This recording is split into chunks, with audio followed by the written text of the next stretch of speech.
কিছু বলি কেমন, যে তুমি হাজার অন্যায় করবা, তুমি মুসলমান গুনাহগার, তুমি মুসলমান কি গুনাহগার। কিন্তু মনে রাখিও, তুমি যদি নামাজ না পড়ো তুমি আর মুসলমান না।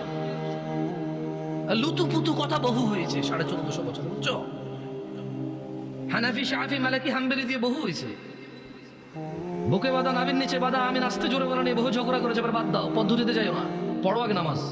তোমার পদ্ধতিতে প্রবলেম, তাই না?